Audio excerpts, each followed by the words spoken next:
Genesis chapter 3. There was a sermon preached back in the day before my day that I was told about, called The Knot in the Devil's Tail. Because right after verse 3 of Genesis 3, the devil says, "You will not surely die."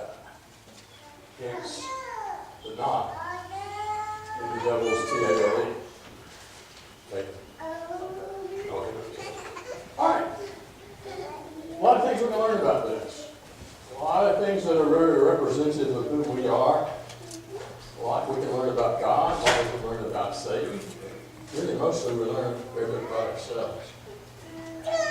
Adam in the New Testament is used by Paul to illustrate some things wherein he comes to represent everybody. He's an archetype, if you will. In other words, what happened to him happens to all of us. In fact, we find in Romans that the death that we all have as part of our lives, we share the same thing as Adam. Because we sin, we do not inherit his sin, but we have inherited the consequences of his sin, just as he inherited the consequences of his sin. So we want to, in particular, look at the consequences of sin and see Adam and Eve as archetypical figures that, well, what happened to them is what happens to everybody who sins, in principle.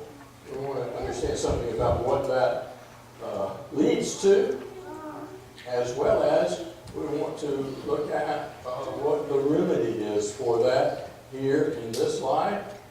Additionally, what the ultimate remedy is after a while when Jesus comes back. So let's look at Genesis chapter 3. It's interesting that there are three different ways that this idea of dying is used. First, Adam is told that he will surely die. And Eve says he will surely die. And the serpent says, "You will not surely die." And the construction in the Hebrew language of all three of those associations with death is different. And the first one, I think, is quite interesting, because what it suggests is that dying you shall die. We think about it, when they ate of the tree, they didn't drop dead. We wouldn't be here if they did. But they did die. They died spiritually. But in another way, they began the dying process. They figured that out, didn't they? Because God knew that with this newfound knowledge that they had gained by eating from the fruit of the tree of the knowledge of good and evil, then they would figure out, we can just go back into the garden and we can eat of the tree of life, and we'll just live forever. And God said, in essence, we're not going to let that happen. This tells us one thing about Adam and Eve, that they were not innately immortal. If they had been innately, of their very nature, immortal, they would not have needed a tree of life. And so when they were cut off from that, they started dying, and eventually they died. From dust he came, and to dust he returned. From dust we come, from dust we return. We are born, we live, and we all die. In fact, the last enemy that Christ will defeat, we are told in 1 Corinthians 15. Although he has in principle defeated it, consequentially it continues. That is death. When he comes back, people won't die anymore.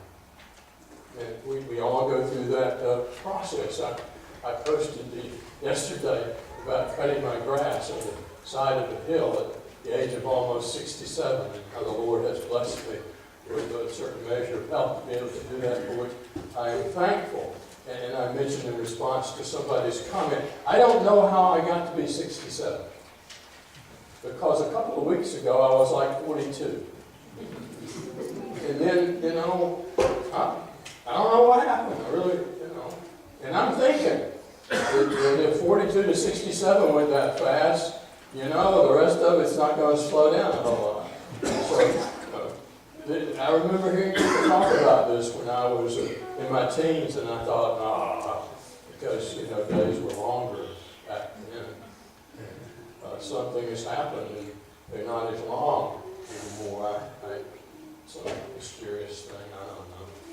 But we're all going to die. And it's a consequence of sin.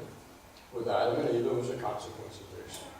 But the serpent, in his subtlety, we know from the fuller story that actually Satan is using the serpent. The serpent is used because those snakes are subtle and crafty and all that kind of thing. His desire is to undo what God has done. It always has been.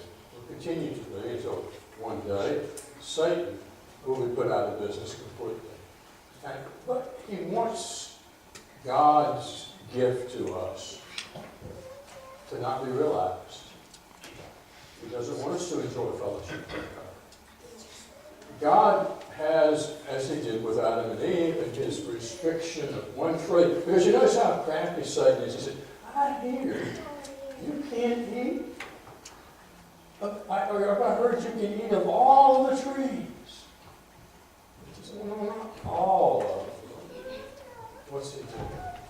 He's getting her to think of the one. The one that God has said, don't eat of it. Isn't that so typical of human beings? We can have an abundance, but we want more. We can have a lot of things, we want more. And oftentimes the one thing that stands in the midst of God's blessings is the one blessing that we feel like we just simply must have, or life will just not be complete. And so Satan focuses the attention on the one thing that they were forbidden to do. Sometimes folks say, well, that's the only thing they had to worry about. Well, no, not really. Adam was supposed to tend the garden, so he couldn't just laze around and let the garden go into weeds or anything like that. And who knows what else. But that was one thing they were told not to do. And once Satan, the knot, the devil's tail, says, you will not surely die. God's trying to keep something from you. He knows when you eat of that tree, you're going to be like him. You're going to be wise. You're going to know things that he doesn't want you to know. He wants to keep it to himself. And you know how that works too. You need to know about this. You need to experience this, or whatever guise it may take. The devil's going to do that. And so, now the woman looks at the tree. Because she had said that Adam had told her that if we even look on that tree, we'll die. Which, whether he told her that or not, I don't know. I know what Adam was told, and that wasn't included in it. I don't know whatever else may have been said or not. But suffice to say, she had had the fear put in her about that tree. To the point that she felt like ought not to even look at it or you'll die. Well, she looked at it, she didn't die. And she sees the tree in a new light. Because we rationalize, don't we? If we see something that we want, that is, if you will, forbidden fruit, we might go into this rationalization process. It's not as bad as I used to think it was, or this, or that, or the other. And so that's exactly what happens here with Eve. He wants her to look at that tree. Apparently, from what she said, she hadn't even looked at it before. But now she does. When the woman saw that the tree was good for food, that it was a delight to the eyes, and that the tree was desirable to make one wise, she took from its fruit and ate. So let's just analyze this. She saw that it was good for food. Oh, really? How did she really know that? We had a lemon tree in New Zealand. Smelled nice, looked nice. Guess what happened if you took a lemon off and took a bite out of it? Yes.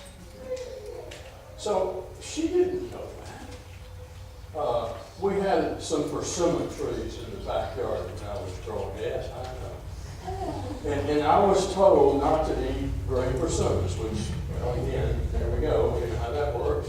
I had to know why. After I found out why, I realized it would have been better just to accept the advice to leave green persimmons alone. But I had this permanent, seemingly pupper in my mouth that ensued. And that ended my career of eating green persimmons, by the way. A delight to the eye. Okay, fine. Delightful things to the eye doesn't mean that they are useful or good. There are any number of things that might be pleasant in their appearance that actually serve no real good purpose and maybe some bad. And here's the one that I think is really interesting. When she looks at this tree, she said, it's desirable to make one wise. Now, how are you going to look at a tree and say, boy, that would really make me wise? Well, Satan had told her that in essence she'd get to know some things that God didn't want her to know if she'd partake of the tree. So she never thought, well, wow, let's go with that. And I'll just be wise. You can tell. I mean, just look at it. It just reeks of wisdom, you know. So once thoughts are planted in our heads, some very irrational things can take place. Now, while this happens, apparently Adam is standing right there beside him. And Adam's supposed to be a protector. Adam's supposed to look out for him. He's just there kind of going, duh, apparently. Doesn't add anything to the conversation. And so what does she do? She eats and she hands it to him. What does he do? He eats. We find later on that she was deceived and he wasn't. She bought into the devil's lie. It was still a lie. But he knew better. There are all kinds of reasons we can come up with as to, well, why did he eat of it if he knew better? Well, because his wife handed it to him. And that's what you do. I don't know.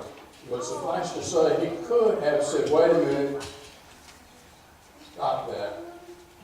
And he didn't. And when this is referred to later, as we mentioned in the New Testament, we're not commonly talking about Eve, though there is some mention made of her. We're commonly talking about Adam.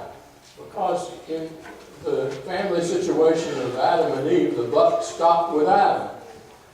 And Adam didn't take care of business. Well, they eat of this fruit, which is supposed to make them wise and give them things that only God has. And the eyes of both of them were open. They knew they were naked. And they sewed fig leaves together to make for themselves long coverings. This is sad. You know, they had been naked and unashamed before. Only people in the world don't need to have clothes. I'm told that 85 degrees is the perfect temperature if you're naked. I'm go trying this. But I'm thinking it's probably around 85 or something like that. And so they realize they're naked. They feel some shame because of this. And it's so sad. They go get some leaves and tie them together to make some loincloth. Can you imagine how sad that looks and how pathetic that is? And then they go running off, trying to hide from God. How smart is that? You see, when God apparently used to come into the garden, and they heard him, I don't know what form, I assume probably, some human form or something like that. And that would have been the best time of the day when they could commune with God. And now it's the most frightening time of the day. And they got to run and hide.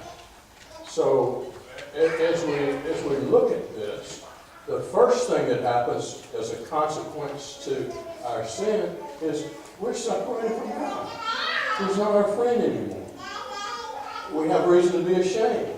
We have reason to feel uneasy because of our sinfulness. And so they go and hide. And the Lord called to the man in verse 9 and says to him, where are you? Which that question may have a lot more involved than just where his physical proximity might be. He said, I heard the sound of you in the garden and I was afraid. I hadn't been afraid before because I was naked. I'd been naked before, so I hid myself. So his relationship with God has been breached. There's an alienation, a separation that is going on there. Now, there's something else that's going on. Adam is not content within himself. He's inwardly disturbed. He's experiencing considerable strife that God is looking for him. So there's a distance between himself and God, but he has an inner distance with himself. He's not the calm, happy, live in the garden fellow he once was. He's got the shakes pretty bad. And God asked a very probing question. Who told you that you were naked? Have you eaten from the tree which I commanded you not to eat? Which God does the math quite well for us to do. Anyway, he says, the very fact that you've just said what you've said, you've pretty much let me know what you've done. You said a little too much. You know how that goes. Sometimes we just say a little too much. And say things that we probably wouldn't have said upon further reflection. And so what does the man do? Once again, he drops the ball. He says, well, it was the woman whom you gave me to be with, and he really liked it when he got the woman, did he not? This is bone of my bones, flesh of my flesh. He's excited because all the other animals had mates, and he didn't, and now he does, and he's happy. But he's gotten over that. She gave me from the tree, and I ate. So, we've got some problems here in relationships between people. There's only two people that there are. There's a lot more people around today, but there are problems in relationships. Read the news. Look at, as I mentioned earlier, Facebook. Folks have problems in relationships. And it stems back to when we get separated from God, we are not happy within ourselves. And when we're not happy within ourselves, we find occasion to not be happy with a lot of other people also. And so he tries to, he blames God, really, and he blames his wife. This is the woman that you gave me. Which again, back when this happened, he's just tickled to death that God has done this. He had a need that he had come to realize, and God satisfies that need, and he is a happy man. But now, the blame game. Again, that's another thing that happens. And he even implicates God. You gave her to me, and she gave that to me to eat. As in, well, what was I supposed to do? Well, let me tell you what he was supposed to do. He was supposed to, first of all, said, Eve, don't eat that. And surely he should have said, I'm not eating that. But he didn't exercise his responsibility. God expects us to take responsibility. We live in a world, has been that way forever, that does not want to be responsible. I may have mentioned to you a time when I was teaching a high school class, and everybody was talking about they're about to graduate, and get out to the world, and they can go off to college or whatever, and they can do what they want to do. They weren't talking about terrible things or anything, but they just didn't have mom and daddy telling them yes and no and this and that. And they were really looking forward to that. And one of the students, one of the elders' children, said, well, yeah, but there's one thing we need to think about. And I said, well, what is that? He said, the R word. I said, well, what is the R word? He said, responsibility. And he said a mouthful. Because those of us who are this side of graduating from high school, the R word has been an enormous part of our lives. And we did not realize how those carefree days when other people were taking responsibility for us, how enjoyable they were. And now we are responsible. But there's another side to that. Responsibility is God has created us to be responsible beings and to take satisfaction in responsibility. Saw this documentary many years ago, this woman who had charge of a halfway house. She was doing urban renewal projects in San Francisco. And she'd get these guys that were just out of prison And they'd come and they'd sit across the desk from her to see if she was going to let them be part of her project or be part of her halfway house or 2-year program. And she said, your social worker has told you it's not your fault.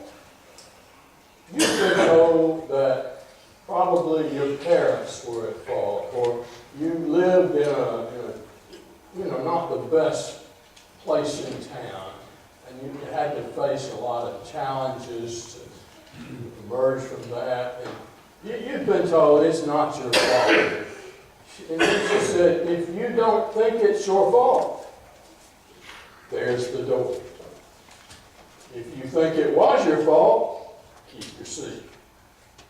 Well, they did a little more filming, and they got to the end of this 2-year period when they were going to graduate and be allowed to open the halfway house back fully into the world. And this one fellow speaks for the others. These are rough-looking people, but they're crying. And this one fellow kind of voices the sentiments of the rest. And he said, "You are the first person in our lives that ever made us feel like human beings, because you told us that we were responsible." You see, animals aren't responsible. Human beings are. And we lose some of the dignity of being created in God's image if we do not accept and embrace responsibility. But here we see that Adam is wanting to make somebody else responsible for what he was responsible for. It didn't work too well, did it? That didn't make him feel better, did it? That didn't solve the problem, did it? I'm sure Eve is really happy when she hears that. The man said, "The woman whom you gave me, she gave me of the tree and I ate." Then the Lord said to the woman, "What is this that you have done?" And the woman said, "Well, it was the serpent who deceived me." And he did. But have you noticed that it takes at least a couple of people before somebody's deceived? And one of them is the person who's deceived. And a certain amount of deception comes because, well, we want to be deceived. We like the results of deception. We want to believe that something else is true other than what really is true. And so she said, the devil, he made me do it, that one. Well, that doesn't really get a lot of attention. The Lord said to the serpent, "Because you have done this, cursed are you more than all cattle, and more than every beast of the field. On your belly you shall go, and dust you shall eat all the days of your life. Now I'll put enmity between you and the woman, between your seed and her seed. He shall bruise you on the head, and you shall bruise him on the heel." If you've seen The Passion of the Christ in the early moments of the movie, he steps on a snake's head. Very symbolic of what this is about. The seed of the woman ultimately will be Jesus. And he will be the one that, though dealt a blow by Satan, the crucifixion, will arise from the dead. And one day, Satan will be totally and completely evermore without a business. I'm sure she didn't begin to understand what was going on here. And in fact, it took a long time before people were able to put the pieces together. He talks about consequences for the woman. Childbirth is not going to be a pleasant experience. We wonder what it would have been like before, but at least we could say that it wouldn't have been painful. And the pain of childbirth gets mentioned, and it talks about when a woman's giving birth, she's in pain, but after she gives birth, it gives way to joy and things like that. But there's a painful experience. "Yet your desire will be for your husband, and he shall rule over you." The husband is part of the reason she has pain in childbirth, but nevertheless, she will find an attraction to her husband too. And we used to do a work at Carnes with a battered women's shelter in downtown Knoxville. Eventually, though they told us when we started it that it was a religious thing, had started it, that we could teach anything we wanted to. But then as women started getting baptized, they decided that we not only couldn't teach anything we wanted wanted to, but we couldn't even go there anymore. Well, we found out about a phenomenon that really already knew about, that a lot of times women will allow themselves to be beaten up and abused repeatedly. They'll go to a shelter, they'll accuse their husband, they'll get over it, they'll go back and beat him, on and on it goes. And I think probably this has something to do with that. Then to Adam he said, because you've listened to the voice of your wife and have eaten from the tree about which I commanded you, saying, you shall not eat from it. Cursed be the ground because of you, and toil you will eat of it all the days of your life. Adam had been tending the garden, and that was a nice thing. Pleasant. Those who go through the garden, I'm sure find it pretty enjoyable, but there are those nasty weeds, you know, in there. In fact, Harold Duncan, some of you here may remember Harold, he was one of the first elders at Carnes. He had a great garden. In fact, when we first came to Carnes in '86, there were a lot of great gardens. Grew amazing tomatoes. They're all dead now, and nobody's doing gardening to speak of anymore. But Harold had this really, really nice garden. And when he got where he couldn't walk that well, you'd see him out on his knees, going through the rows, continuing his garden. After he died, within 2 years, you couldn't have told that there was a garden place there. It had been completely reclaimed. That's kind of the way it works. I once camped out on Mount Cheahaw in northern Alabama with a couple of elders, one of them who had grown up in a community that had 27 house places, as he called it. We camped out in that community. We camped out up from a little spring that he used to use when he lived there, and we could find the remains of 2 of 27 houses in that community. That's kind of what's going on. And we have things to work against. And so the fourth separation, we have a separation with God, the fundamental one, that causes us to find separation within ourselves. We're separated from one another. And our environment, though having much beauty, has much about it that is bothersome, worrisome, and even deadly. Well, Jesus has come, and He's allowed us to be one with God. He's allowed us to find peace of God which passes understanding. He has reconciled relationships with Him. And He has let us know that our citizenship is in heaven. And that one day, the consequences of sin that plague this world will be done away.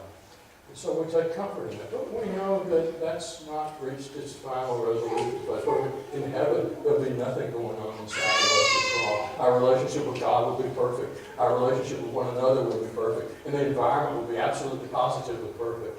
And so all of these 4 areas that are the consequence of sin, we have a measure of relief in Jesus today, with the promise of complete relief in the world that is to come. The short story is, don't sin. We will. But Jesus has died that we might experience victory over its consequences. We're reading just a moment ago from Romans 8:31 and on down to the end of the chapter goes. Speaks of our victory in Jesus. We need to understand how Satan works. He's wily. He gets us to look at things we don't need to look at, see them in lights we don't need to see them in, rationalize that things are other than what they really are. And if we're wise to what he's up to, or if we're forewarned, we can be forearmed. Again, from God the flesh. Let us thank God that in our rebellion, consequences that we have suffered that are quite profound because of it. In Jesus, there is life, and there is victory.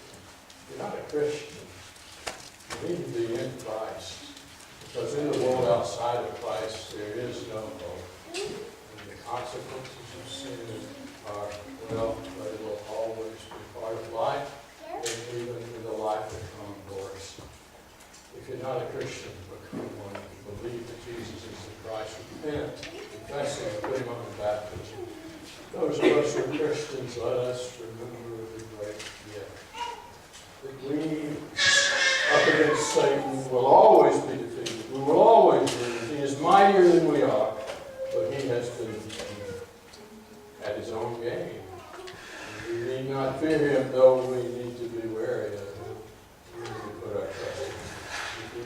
respond to the invitation to Christ with you.